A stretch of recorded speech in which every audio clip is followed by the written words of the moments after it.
Every year, we set out on epic quests to level up our health stats, unlock the secret to saving money, or equip ourselves to be the ultimate partner. I hate this game! I love this game. But too often, those shiny power-ups fade, and by February, we're stuck respawning in the same old routine. What if, this year, instead of chasing flashy upgrades, we focused on simple moves that build up XP in what truly matters? Picture a year where your relationships reach max connection, your daily grind is full of energy boosts, and your faith is the ultimate cheat code, fueling a passion that never burns out. This is the year to find the timeless strategies for lasting transformation. Let's level up.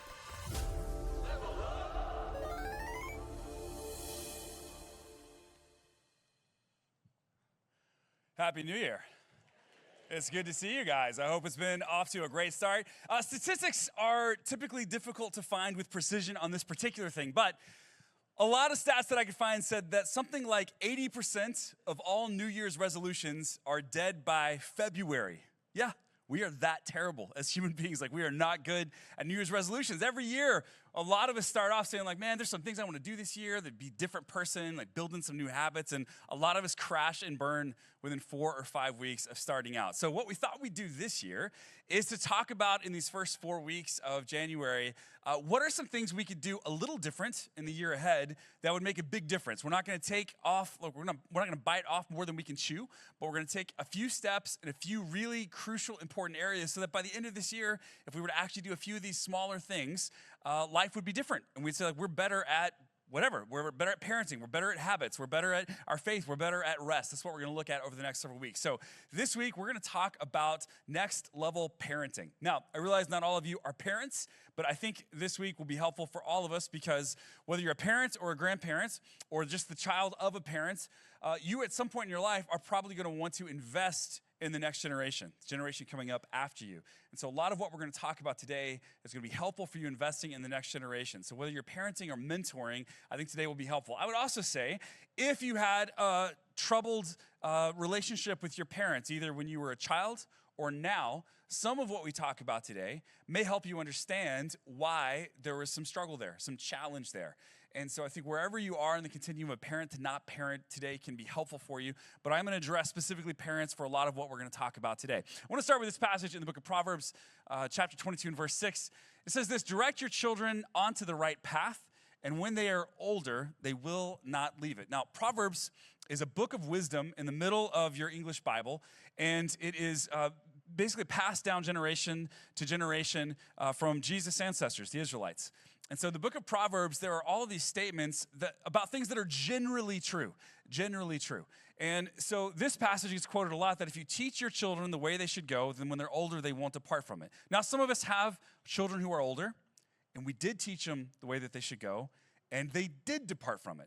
That happens sometimes, and that's because these proverbs are not true in every situation, all circumstances. They are general wisdom. So today what I want to look at is take some biblical principles and also some of the best wisdom advice I've received from other Christian parents, pastors, leaders over the years.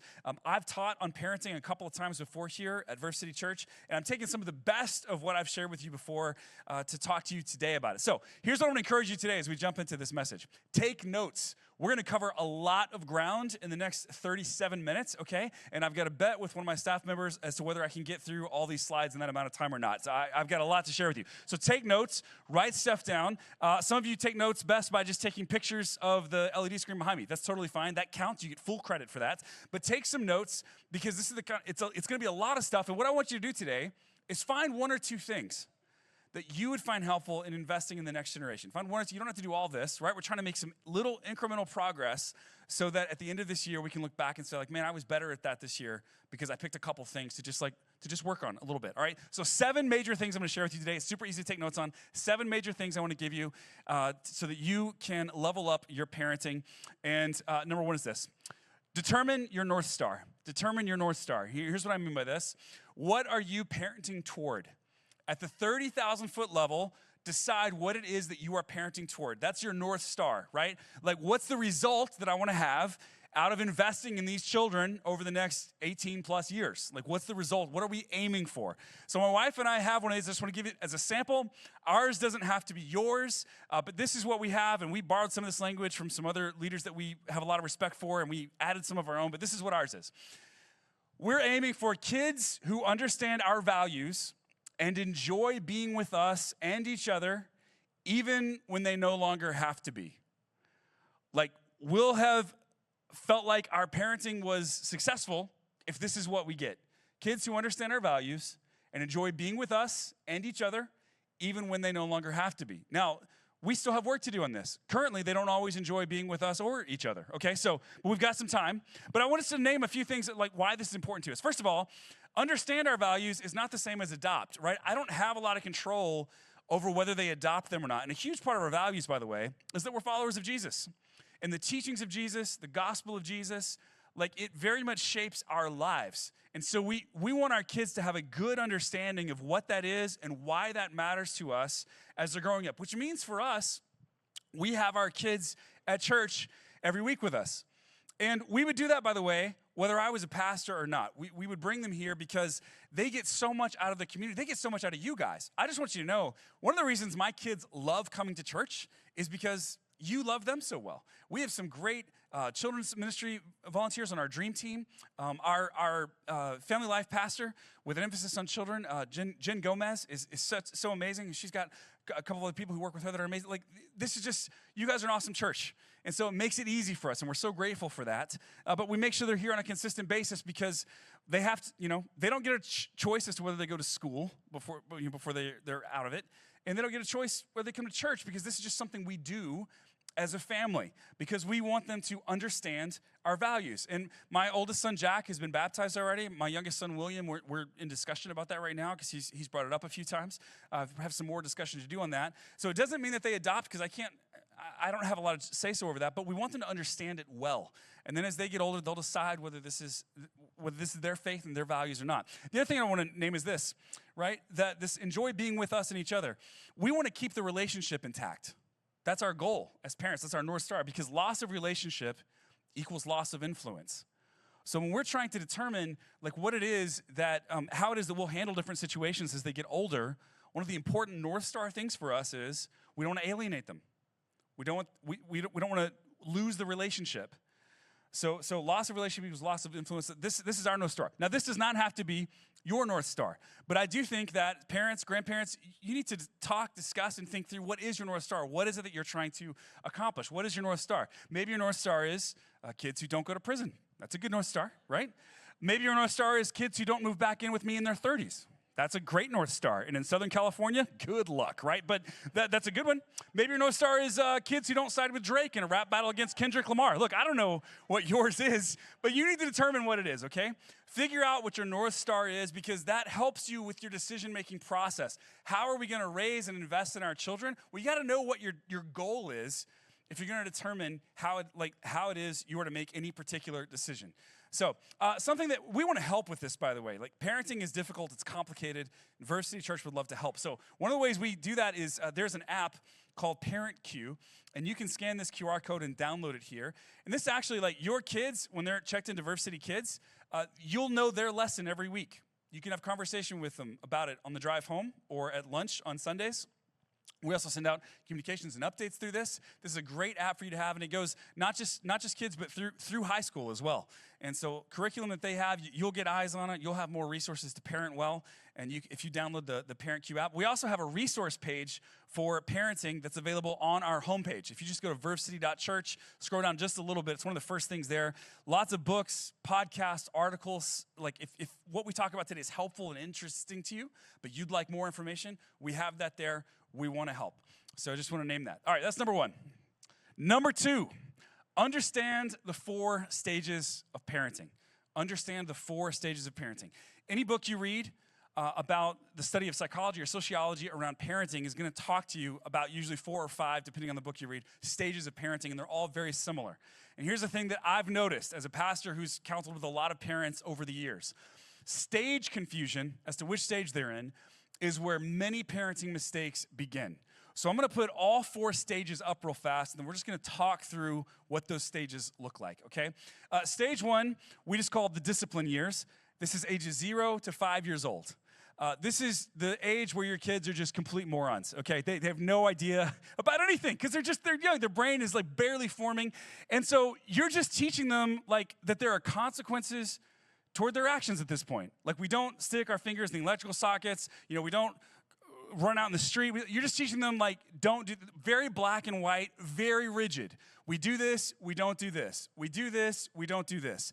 They don't understand conceptual thinking at this point. And so this is really just yes, no. You're just teaching them obedience at this point because they need to learn to follow rules. Now, when they get into the training years, 5 to 12 years old, you are teaching them the why behind the what. So here's the rule. Here's why it's a rule. We don't run out in traffic because cars go very fast and it's very dangerous for you. And you know, here's a YouTube video of someone who did it wrong and that will, you know, give you nightmares the rest of your life. Don't do that. But that's, you're teaching them the why, right? Here's the why behind the what. You're training, you're giving them some more background. Now, from there, we go to the coaching years, ages 12 to 18 years old. In the coaching years, you are giving them wise counsel. You're still setting guidelines. They need a curfew. Do this, don't do that. There is still some of that, but you're also giving them more room to run.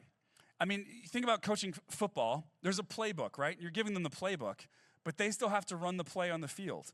So you're not going to hold them quite as closely.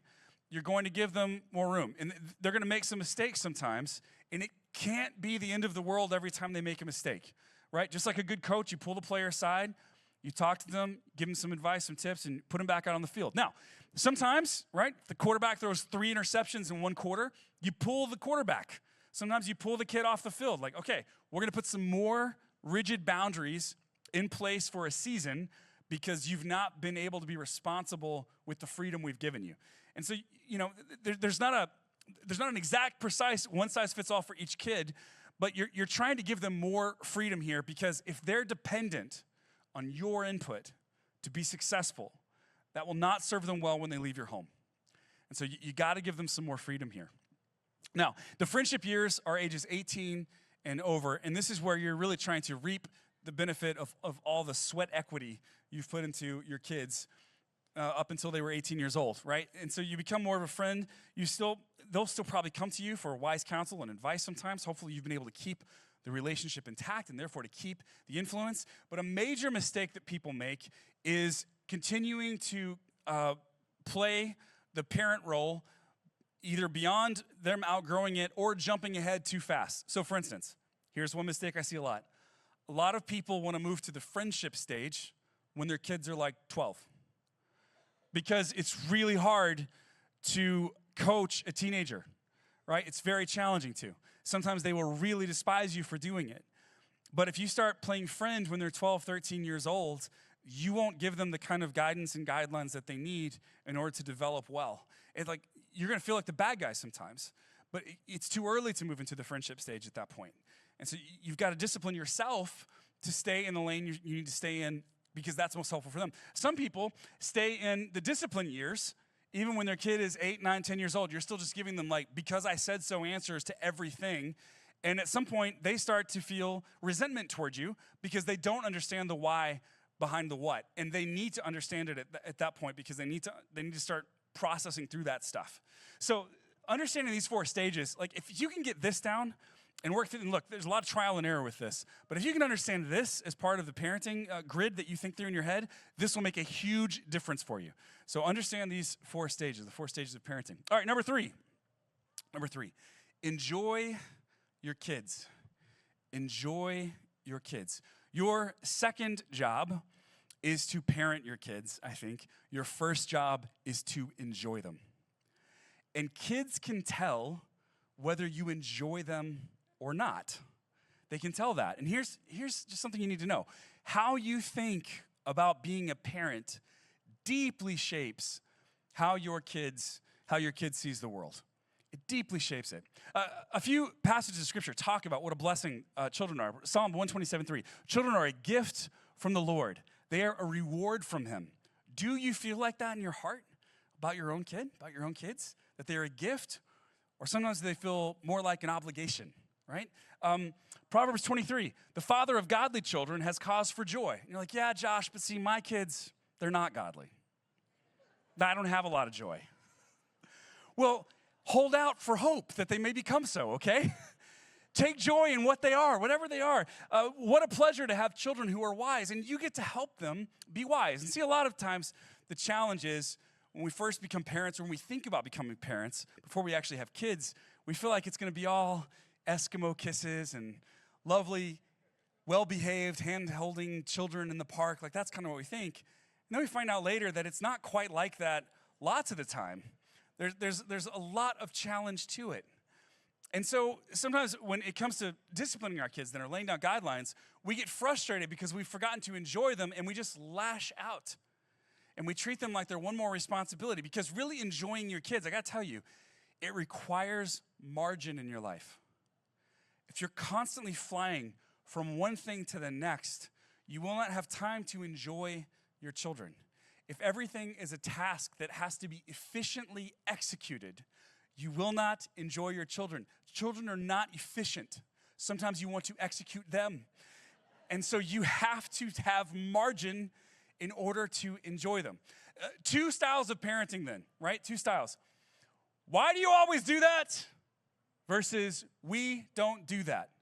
If you have time to enjoy your kids, you can train them about what we don't do. And there's a major difference between these two styles. Why do you always do that? This is angry, lashing out. I'm not enjoying this. I'm just trying to get through this. I'm trying to get the behavior that they're doing to stop. Versus we don't do that. This is going to take time and conversation and coaching. The difference between these two. Why do you always do that? This is a shame statement. This is not you did something wrong. This is you are wrong. You're a wrong thing. This is not you did something bad. This is you are bad. Why do you always do that is a statement about who they are. And it's a shame statement. We don't do that is an identity statement. It's about like, who are you at your core? And who you are at your core is a person who doesn't do that kind of thing. And therefore, if you do that kind of thing, it's not because at your core, you are that person. If you do that kind of thing, your actions are actually out of line with who you are. And so why do you always do that? A shame statement ends up being where you're really asking the question, who are you, right? Not my kid. My kid would never do this kind of thing. Who are you? Whereas we don't do that. This is remember who you are. And if you enjoy your kids, you create margin for them, and you'll have the time to actually take to say, like we don't do that. That's not who we are. So let me talk you through that. And you start to give them an identity at the core of their being. That's not just stop, do that. Nope, don't. It's not so black and white. It is, but it takes time. Enjoying your kids really takes time. When my son Jack, he's about to be 12 years old now, when he was about 3, we were walking in a park. And as a new parent, what I discovered was anytime I would have my children, whether they were babies and I was holding them or they're very small and I was holding their hands, older people would walk up to me and say, oh, cherish these moments. They go by so fast. And the first time somebody said that to me, I was like, oh, that's very sweet. Thank you. I appreciate you leaning into me. The 50th time someone said, oh, cherish these moments. They go by so fast. I was like, look, this is starting to feel like a you problem at this point, right? Like you're projecting a lot of missing of your children on me, and I can't deal with both my stuff and your stuff. Like, that's what it started feeling. So this woman walks up to me in the park on this day. It was the day that I took this photo. I'll never forget. And we're walking across the park, and for like the 60th time, she says to me, like, lady I've never met before, never seen her, oh, cherish these moments. And I'm thinking in my mind, I know, they go by so fast. And instead she said, he'll never love you like this again. Oh, you jerk, you beastly woman. I have thought about this statement so much over the years, though, because she wasn't saying he'll love me less. She wasn't saying that he won't love me anymore. She was saying he'll never love you exactly like this again. There's a difference in the way a 3-year-old loves their father and the way a 12-year-old loves their father. Both are awesome, amazing, sweet, wonderful, but there's a difference. Enjoy your kids, no matter how old they are, whether they're 3 or 43. They will never love you like this again. don't miss it, because it'll change in the blink of an eye. And I just want to encourage you to enjoy them. Number 4, be ruthless about your own health. Be ruthless about it, your health. Why? Because you as a parent, as a grandparent, as a mentor, you're one of the most important people in your kids' lives. And you need to be healthy in order for them to be healthy. So be ruthless about your own health. You ever flown an airplane and they tell you, if you're flying with children, hey, if the mask falls down, right, and we need oxygen in the cabin, the mask falls down, you take a breath first before you pass it to your kid. And most of us were like, well, I was going to do that anyway. But like they tell you to do that, right? Why? Because you need to make sure that you have enough oxygen to care for yourself and for them to get this thing rolling. You become very, very important. This is the same thing. Like, you need to be ruthless about your health.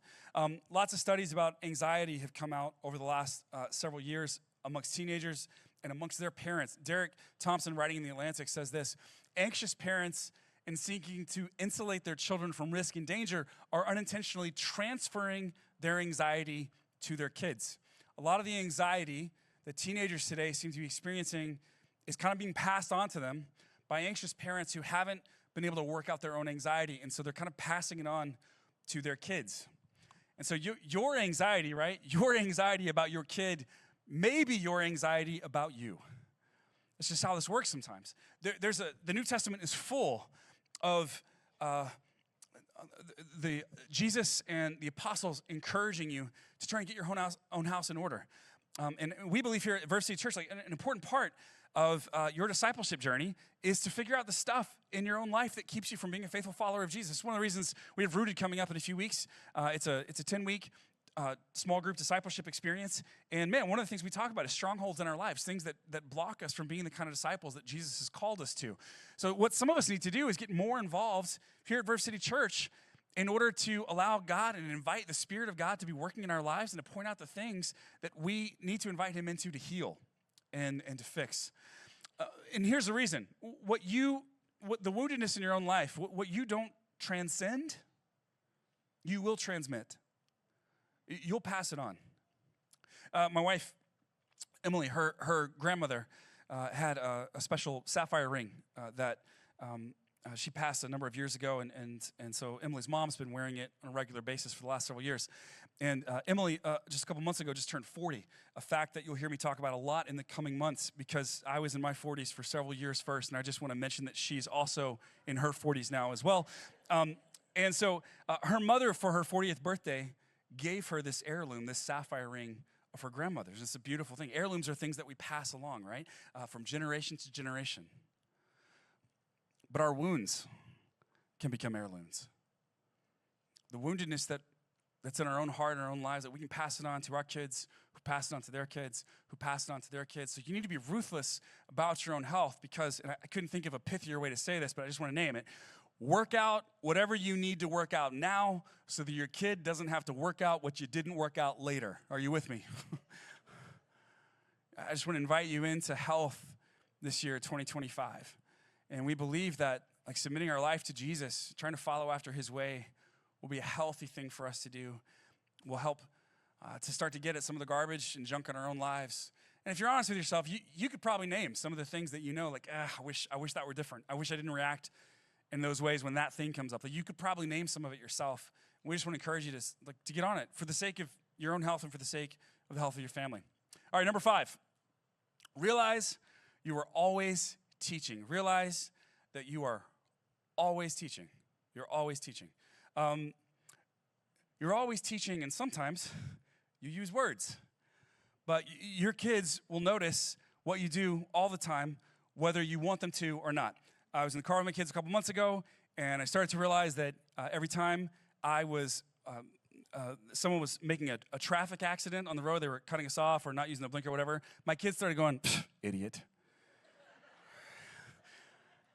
And at first I was like, where did they learn that? Then I was like, I know exactly where they learned that, right? And so we started talking about it, and I realized I was going to have to help them change it. So we started doing a new thing where when someone cuts us off, we're trying to have generous assumptions. Generous assumptions is a phrase I've taught them. Like, well, why might they have done that? Well, Dad, maybe they didn't see you. Okay, all right. Well, why might they have done that? Well, Dad, maybe they don't know that they have a blinker installed in their car. I mean, we're doing the best we can with it. It's hard sometimes, right? So it's generous assumptions, though. I'm trying to turn it. I'm trying to fix the thing I messed up, okay? So I'm trying to say here, like, you're always teaching, and sometimes you use words. And so just a few things that I just want you to, this is not something I want you to say out loud, but I'm going to ask you a few questions, 7 questions for you about your parents. And you'll probably know the answer to these immediately. And my guess is they never sat you down and gave you the answers to any of these questions, but I'll bet you know what they are. All right, so number 1, growing up, did you want the kind of life that your parents had? And again, you don't have to nod your head yes or no. It's just a question. Number 2, did your parents see life as a trial to be endured or an adventure to go on? Again, I'll bet they never sat you down and talked to you about this, but you can probably put them in one category or the other. Number 3, did your parents' worldview or their faith or their religion or their path, did it work for them? Did it bring them joy? Number 4, did you want to have a marriage like your parents someday? Another one, did your parents pursue their dreams or did they settle? Did your parents wake up each day with a sense of expectation and anticipation of what the day might bring, or did they just get through it?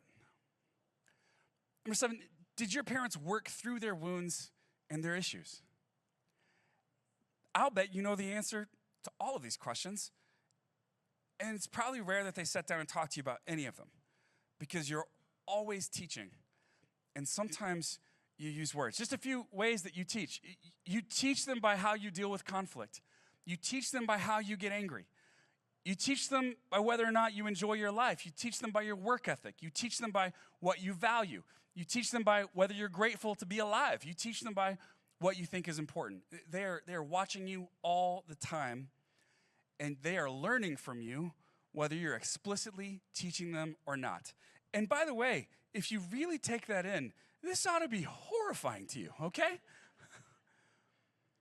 All of us will pass along some things unintentionally to our kids. We will.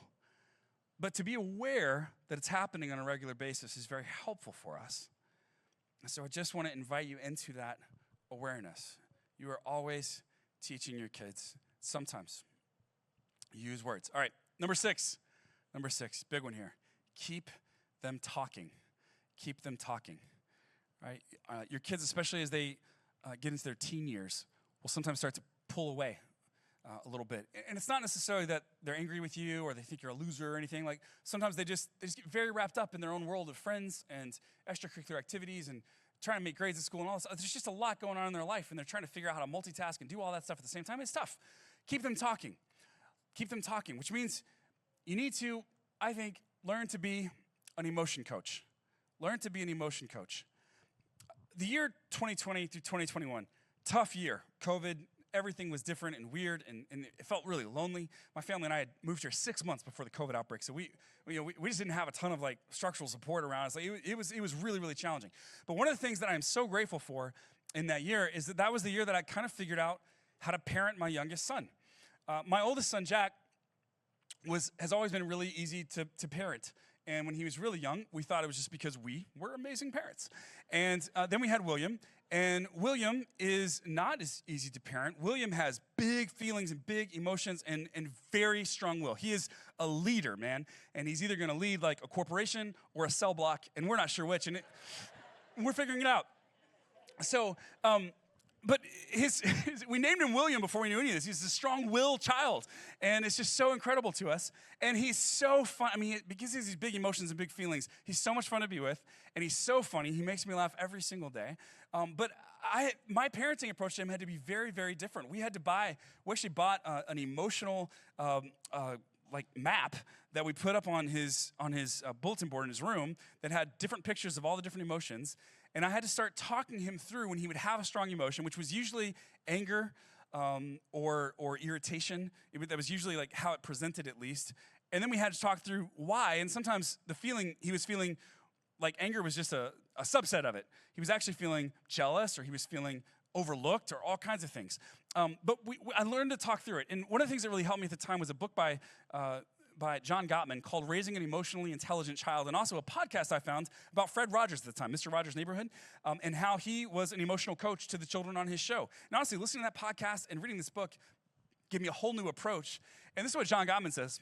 He says, emotion coaches use emotional moments as opportunities for teaching their kids important life lessons and building closer relationships with them.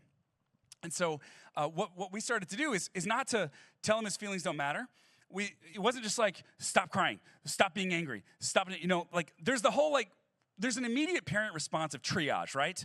My child is annoying me, or they're annoying somebody else, and I just want that to stop. And so the fastest way to get there sometimes is to just try and shut it down. And maybe if we get loud enough, they'll be scared enough to stop. But that's really dismissive of the way they're feeling, and it teaches them either that their feelings don't matter or that their feelings are invalid. And what I ended up having to do was, again, all this takes margin, it all takes time, is take him aside and have a conversation with him. And at the time, he was 4 or 5 years old. I mean, it was challenging because he didn't know the difference necessarily between anger and sadness. And like, we were having to talk through things. How does it feel? But it was totally revolutionary for us. I just had to keep him talking. And so I would ask questions. So this happened recently.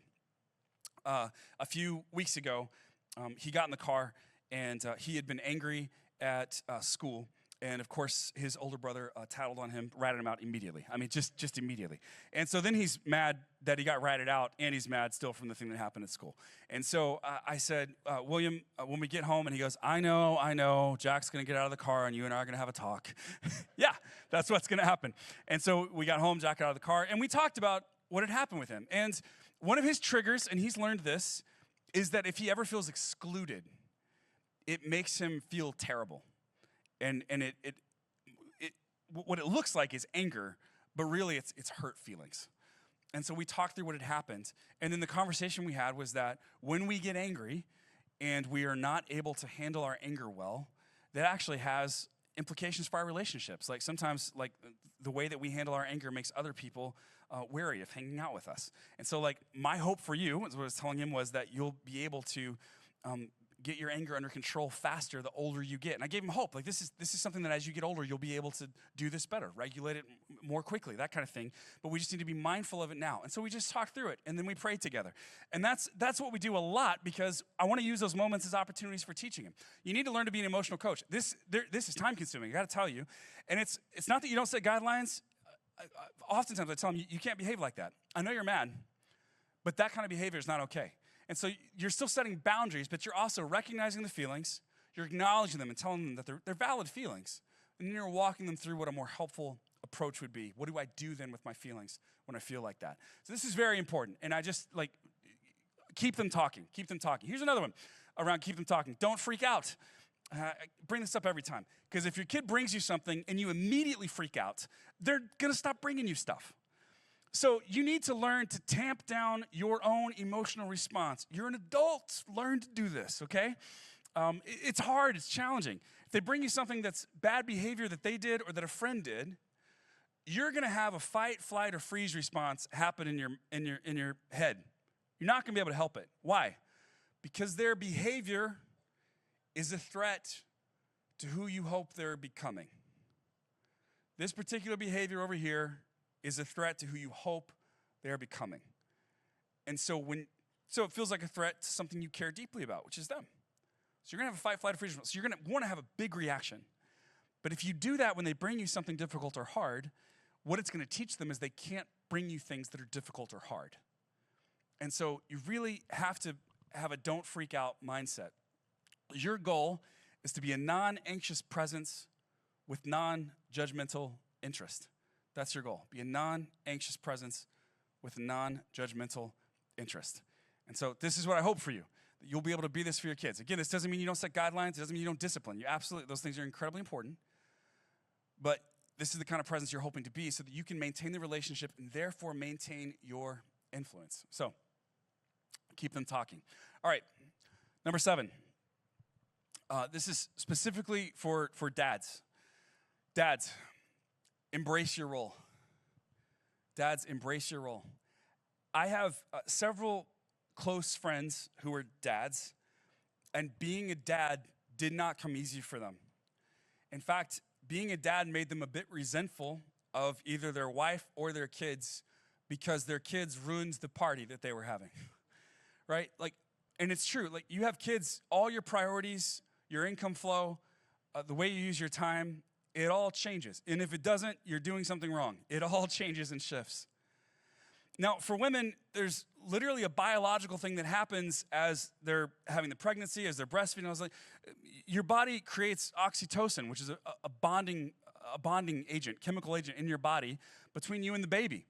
Oxytocin is wonderful. It's that bonding agent is probably the only reason that a woman doesn't throw a newborn just out the window. I mean, there's just an endless vacuum of human need, right? Like if you're just going on a cost-benefit analysis, this is not worth it. Like an infant is the worst. And so women have a natural bonding agent. Now, men have oxytocin as well, but you have to play with the child and spend time with the child in order for that bonding agent to form in you. And lots of guys just really struggle with that, especially at that newborn stage. And so it can be really, really challenging. And I just want to encourage dads for you to embrace your role. Most moms just do this very naturally, and dads have a harder time with it. And I just want to name that. A study came out a few years ago. We're going to get to in just a second. I want to first look at Ephesians 6:4. In Ephesians, the Apostle Paul, one of the first Christians, is writing instructions, household codes to families who are followers of Jesus. And he says this: fathers, do not exasperate your children. Instead, bring them up in the training and instruction of the Lord.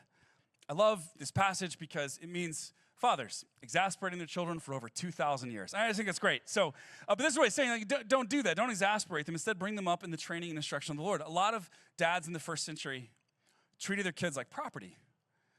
And so there wasn't a lot of involvement from the father. And when the father was involved, a lot of times it was just with discipline. And so what Paul's trying to say here is like, don't exasperate your children. Don't only be involved in the like yes, knowing. Like you need to invest in their lives more than that if you want to see them grow into godly men and women. A study was done, a 35-year-long longitudinal study across over 300 families in this book, Families in Faith, How Religion is Passed Down Across Generations. They were trying to see like what are the main factors in passing on the faith from parents to children. And here's one of the things they found that was surprising to them. What's really interesting, Vern writes, is that for religious transmission, having a close bond with one's father matters even more than a close relationship with one's mother. They found, and they're not sure why this is, by the way, and it certainly doesn't mean, he goes on to say this, that the relationship with the mother doesn't matter at all in this, but they just found that having a close bond with the father of someone who's a practicing Christian was a better indicator of whether the children would continue in that faith tradition or not. And so dads have a really important role to play. If you want to pass your faith on to the next generation, they need to have a close bond with you, and they need to see you practicing your faith on a consistent basis. And so dads, you need to be able to embrace that role. This is a major thing. And having a close bond with you is a non-negotiable part of this. He goes on to say this: but fervent faith cannot compensate for a distant dad. A father who is an exemplar, a pillar of the church, but doesn't provide warmth and affirmation to his kids, does not have kids who follow him in his faith. You can be, you can serve on the church board, you can serve on the dream team, you can come to services every single week, but if you are seen as cold and distant and unaffectionate toward your children, they will not receive your faith as adults. Dads, it's important for you to know that your kids will only want your faith when they believe that you want them. They have to know that. So dads, I just want to encourage you especially. We've already talked about how you should enjoy your children. Dads, this is really important for you because it's going to come less naturally for some of you. And I just want to encourage you to lean in. So a couple of ways that we've done this in my household, and look, it just doesn't, you don't have to copy this. I'm just giving you some examples. I'm trying to always figure out as a dad, how can I show my kids that I enjoy them? What can I do with them so that they realize that I've set aside time with them, okay? And so one thing I'll do is I'll take one of them at a time to do something with me sometimes. And it could just be going to the store together, right? A lot of people are all about quality time. I'm about, garbage time. Like, it doesn't matter if it's great or not great. Like, if we're just together, that's really good. And then I'll just talk to them the whole time, right? If it's just the two of us going to the store, no iPads in the car, like we're just gonna talk. The store is 5 minutes from here. We're gonna talk. You're gonna help me find stuff in the grocery aisle. Like we'll just do that together. And so sometimes I'll ask them if they wanna come, and a lot of times they do. Sometimes they don't. Sometimes I'll just tell them one of them is gonna come with me, and we're just gonna do that. So that's a little thing that I do, but they know that I actually want. The trip to the store would be way faster without them. I'm just gonna tell you, this is not gonna win you efficiency points, okay? But if you want them there, then they'll know that. And so you just need to find some time. You need to bond. You need to do that. We also started something. Again, you don't have to do this. But a few years ago, I decided I wanted to do something they would remember and something we could video so that we could watch over and over throughout the years. So we started at my household, the Dangerous Kids Club. And we had an initiation into it. To initiate yourself, you had to take a 9-volt battery and stick it on your tongue. Okay, that was the initiation. Their mom, by the way, loves this club. It's their favorite. And then the second thing we did was they had to jump out of a moving vehicle, okay? So I drove the car like 2.5 miles an hour in like a street that doesn't get any traffic, and they had to jump out of the car. And I videoed all this. So sometimes we watch the videos of them doing it, and we laugh, and it's so funny. We've done crazy water slide stuff, skiing, their first black that they skied on, which is a very steep hill. And they get Dangerous Kids Club medals for all these things. That's what we say. I don't actually have any medals, but they just like, I got a new medal. Like they're just excited about it, okay? And I just come up with a few of these a year that we do. It's just challenges, things that will push them a little bit, so we're building in some resilience, but also that it's a thing that their dad does, right? Their mom would never do this, and in fact, is not sure it's even a good idea. So it's a beautiful thing we can do. So I just want to encourage you, dads, like figure out a way to get close to your kids, to build a bond with them, so that if you want to pass on your faith to them, they see that you love them and you love Jesus. You got to have Jesus, but you got to have them in your life as well. That's my hope for you. A few years ago, I came across this photo that I loved. You know, Jesus poured into his disciples in the same way that parents would pour into their kids. And in fact, if you read through the Gospels, Matthew, Mark, Luke, John, it's not very impressive. The disciples don't come out of it looking really great, okay? And so this is a great painting because this is the painting on the night that he was going to be arrested, tried, and crucified. And he asked 3 of his disciples to keep watch and to stay awake while he went into the Garden of Gethsemane and prayed. And multiple times he came back, and every time they were asleep. They were completely out. And so he would chastise them and wake them up, but they just kept falling asleep. What I loved about this painting depicting them, like this is a picture of them failing, okay, to be really clear. This is the disciples failing. Check out their heads. There's a halo around each of their heads. That's because even in their failures in this painting, they're depicted as saints. But, and this is important, they're not depicted as saints because of who they were that night, right? This is not saintly behavior. This is not faithful behavior. This is not them winning. They're depicted as saints because of who they became later. Parenting is hard, and it's full of challenges. And sometimes you'll feel like you're failing because they're failing. And sometimes you'll feel completely demoralized, like you've made mistakes, you lost all the influence, you said the wrong thing, you got it out of order. But it is worth it. It is worth it because you have no idea what God may do with what you're building into them today. My encouragement to you is, throughout 2025, you'll make some parenting mistakes, some grandparenting mistakes, some mentoring mistakes. And my encouragement is you to keep putting one foot in front of the other. Keep trying your best to point them to your values and your faith and loving them in the midst of all of it. Keep them talking. Don't freak out. Because the bricks you lay today may become the path your kid walks tomorrow. I want to pray for us. And after I pray for us, we'll be dismissed. But in the corners of this room, we have our shepherding elders. And these are spiritual leaders in our church who are here to pray for you. So if you would like some prayer for your kids or for your family, or if in something we've talked about today, if something from your childhood came up in your mind that you need to pray through, you need to ask God to enter in to your heart and mind and do some healing. they would love to pray for you. They've been praying for you throughout the service. They've been praying for you before you walked in here.